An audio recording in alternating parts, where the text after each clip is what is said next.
نحمده ونصلي على رسوله الكريم أما بعد فأعوذ بالله من الشيطان الرجيم بسم الله الرحمن الرحيم لقد كان لكم في رسول الله أسوة حسنة. میں نے آپ کے سامنے قرآن پاک کی تلاوت کا شرف حاصل کیا ہے. اسی کی روشنی میں چند باتیں عرض کرنا چاہتی ہوں. آج کے ایک امتحان میں بچوں کو گلاس کا تصویر بطور نمونہ دی گئی اور کہا گیا کہ جو اس تصویر سے جتنی زیادہ ملتی جلتی تصویر بنائے گا اتنا ہی اچھا نمبر اسے ملے گا. ایک طالب علم نے سوچا گلاس تو بہت معمولی تصویر ہے, لاؤ میں کار کی تصویر بنا دوں. جب نتیجہ آیا تو کار کی تصویر بنانے والا بچہ فیل تھا کیونکہ اس نے گلاس کی تصویر ہی نہیں بنائی تھی. اسی طرح اللہ کا فرمان ہم مسلمانوں کے لیے ہے, اے مسلمانوں تمہارے لیے زندگی گزارنے کا بہترین نمونہ رسول اکرم صلی اللہ علیہ وسلم کی سیرت ہے.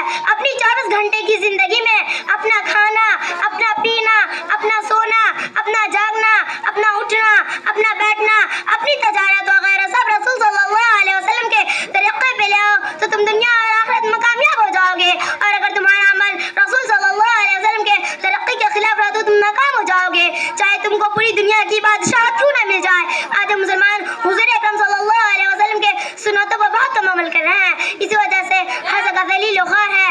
اللہ ہر زمانہ ہر دور میں اپنے بندوں کو سیدھے راستے پر چلانے کے لیے انسانوں میں سے اپنے معصوم بندوں کو بھیجا اور کہا کہ اللہ کی مرضی کن باتوں پر ہے اور اللہ کن باتوں سے ناراض ہوتا ہے. انہوں نے اچھی باتوں کی تعلیم دی اور بری باتوں سے روکا. انہیں معصوم بندوں کو نبی رسول پیغمبر کہا جاتا ہے.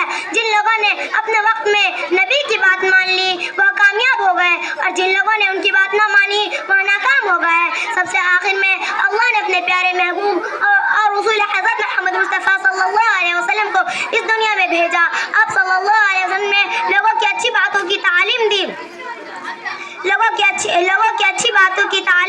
اور کہا کہ ایک اللہ کے علاوہ کوئی عبادت کے لائق نہیں, صرف اسی کا کہنا مانو اور اسی کا عبادت کرو اور مجھ کو اللہ کا رسول مانو. لہذا بتائے طریقہ پر چلو. جن لوگوں نے آپ صلی اللہ علیہ وسلم کی باتوں کو مانا اللہ نے انہیں کامیاب کیا, وہ مسلمان کہلائے, اور جن لوگوں نے انکار کیا وہ ناکام ہو گئے. اللہ کا شکر ہے ہم مسلمان حضور صلی اللہ علیہ وسلم کو مانتے ہیں. ہم آپ صلی اللہ علیہ وسلم کے لائے کلمے کو دل سے مانتے ہیں کہ اچھا ہو کہ ہر جگہ حضور صلی اللہ علیہ وسلم کے سنتوں پر بھی عمل کریں گے.